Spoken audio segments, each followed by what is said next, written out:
I found that nothing in life is worthwhile unless you take risks. Nothing.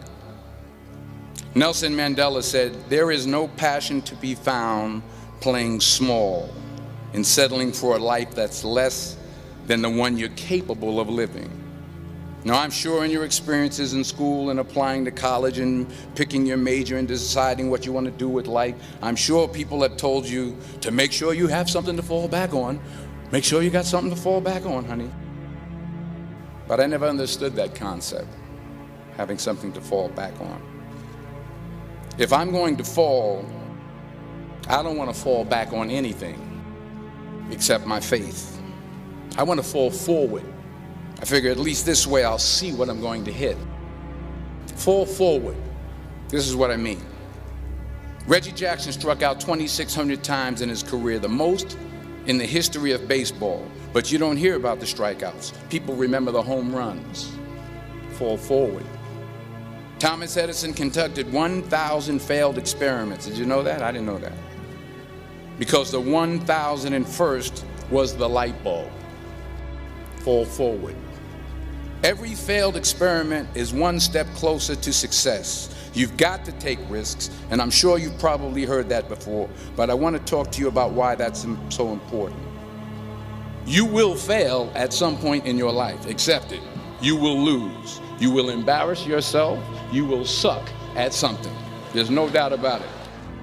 And I know that's probably not a traditional message for a graduation ceremony, but hey, I'm telling you, embrace it, because it's inevitable. And I should know.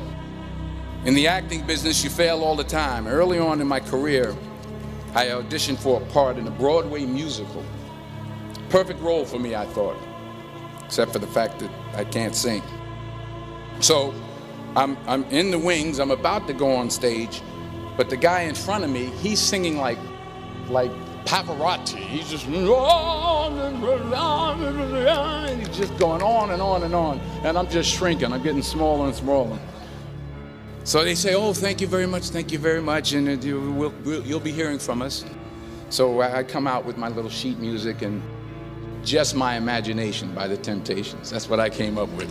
So I hand it to the accompanist, and she looks at it and looks at me and looks out at the director and is like, so I start, you know, I'm going to sing. I'm like, "It's just my imagination once again, and they're coming away with me." And they're not saying anything, so I'm thinking I'm getting better. So I just start getting into it. It was just my running. They say, "Oh yeah, thank you very much, Mr. Washington, thank you." So I assumed I didn't get the job. But the next part of the audition, he called me back. The next part of the audition is the acting part of the audition. You know, I'm like, hey, okay, maybe I can't sing, but I know I can act. So they pair me with this guy, and again, I didn't know about musical theater.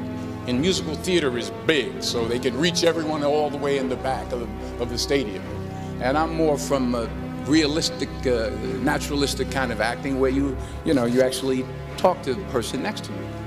So I don't know what my line was. My line was, "Well, hand me the cup." And his line was, "Well, I will hand you the cup, my dear. The cup will be there to be handed to you." I didn't get the job. But here's the thing. I didn't quit. I didn't fall back. I walked out of there to prepare for the next audition, and the next audition, and the next audition. I prayed. I prayed. And I prayed. But I continued to fail and fail and fail. But it didn't matter, because you know what? There's an old saying, you hang around the barbershop long enough, sooner or later you're going to get a haircut. So you will catch a break, and I did catch a break. Last year, I did a play called Fences on Broadway. And I didn't have to sing, by the way. But here's the kicker. It was at the Court Theater.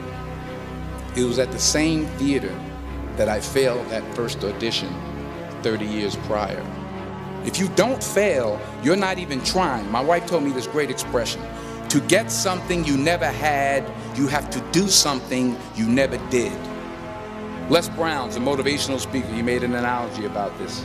He says, imagine you're on your deathbed, and standing around your deathbed are the ghosts representing your unfulfilled potential. The ghost of the ideas you never acted on. The ghost of the talents you didn't use.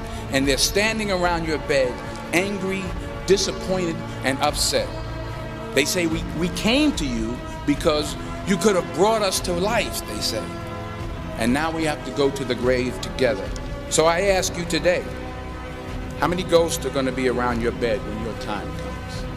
You've invested a lot in your education, and people have invested in you. And let me tell you, the world needs your talents, man, does it ever. I just got back from Africa like 2 days ago, so if I'm rambling on, it's because I'm jet lagged. I just got back from South Africa. It's a beautiful country, but there are places there with terrible poverty that need help. And Africa is just the tip of the iceberg. The Middle East needs your help. Japan needs your help. Alabama needs your help. Tennessee needs your help. Louisiana needs your help. Philadelphia needs your help. The world needs a lot, and we need it from you. We really do. We need it from you young people. I mean, I'm not speaking for the rest of us up here, but I know I'm getting a little grayer. We need it from you, the young people, because remember this. So you got to get out there. You got to give it everything you got, whether it's your time, your talent, your prayers, or your treasures. Because remember this, you will never see a U-Haul behind a hearse. You can't take it with you. The Egyptians tried it.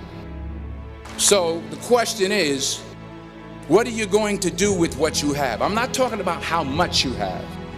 Some of you are business majors, some of you are theologians, nurses, sociologists. Some of you have money, some of you have patience, some of you have kindness, some of you have love. Some of you have the gift of long suffering, whatever it is, whatever your gift is. What are you going to do with what you have? All right, now here's my last point about failure. Sometimes it's the best way to figure out where you're going. Your life will never be a straight path. I began at Fordham University as a pre-med student. Cardiac morphogenesis. I couldn't read it, I couldn't say it, I sure couldn't pass it. So then I decided to go into pre-law, then journalism. And with no academic focus, my grades took off in their own direction. Yeah, down. I was a 1.8 GPA one semester, and the university very politely suggested that it might be better to take some time off. I was 20 years old. I was at my lowest point. And then one day, and I remember the exact day, March 27th, 1975, I was helping my mother in her beauty shop. My mother owned a beauty shop up in Mount Vernon. And there was this older woman who was considered one of the elders in the town. And I didn't know her personally, but I was looking in the mirror, and every time I looked at the mirror, I could see her behind me, and she was staring at me. She just kept looking at me. Every time I looked at her, she kept giving me these strange looks. So she finally took the dryer off her head and she said something I'll never forget.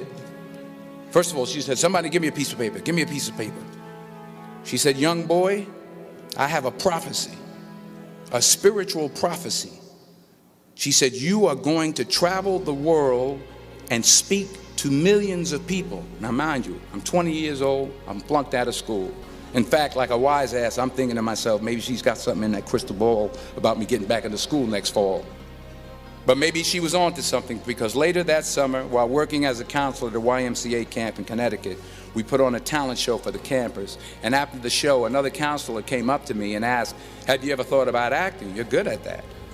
So when I got back to Fordham that fall, I got in and I changed my major once again for the last time. And in the years that followed, just as that woman prophesied, I have traveled the world and I have spoken to millions of people through my movies. Millions who up till this day couldn't see me, who up till this day I couldn't see while I was talking to them, and they couldn't see me. They could only see the movie. They couldn't see the real me. But I see you today, and I'm encouraged by what I see, and I'm strengthened by what I see, and I love what I see. And I can't think of a better message as we send you off today, to not only take risks, but to be open to life, to accept new views, and to be open to new opinions, to be willing to speak at a commencement at one of the best universities in the country, even though you're scared stiff. While it may be frightening, it will also be rewarding. Because the chances you take, the people you meet, the people you love, the faith that you have, that's what's going to define you. When you leave the friendly confines of Philly, never be discouraged, never hold back, give everything you got, and when you fall throughout life, and fall forward. I'm gonna tell about 2-3 stories. I'm gonna keep it real short. Number one, put God first. Put God first in everything you do. Everything that you think you see in me, everything that I've accomplished, everything that you think I have, and I have a few things, everything that I have is by the grace of God. Understand that. It's a gift. March 27, 1975, she said, boy, you are gonna travel the world and speak to millions of people. Now mind you, I flunked out of college. I'm thinking about joining the Army. I didn't know what I was gonna do, and she's telling me I'm gonna travel the world and speak to millions of people. Well, I have traveled the world, and I have spoke to millions of people. But that's not the most important thing, the success that I had. The most important thing is that what she taught me and what she told me that day has stayed with me since. I've been protected, I've been directed, I've been corrected. I've kept God in my life, and it's kept me humble. I didn't always stick with him, but he always stuck with me.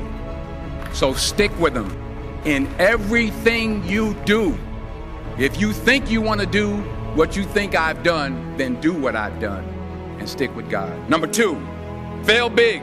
Today's the beginning of the rest of your life, and it can be very frightening. It's a new world out there. It's a mean world out there, and you only live once.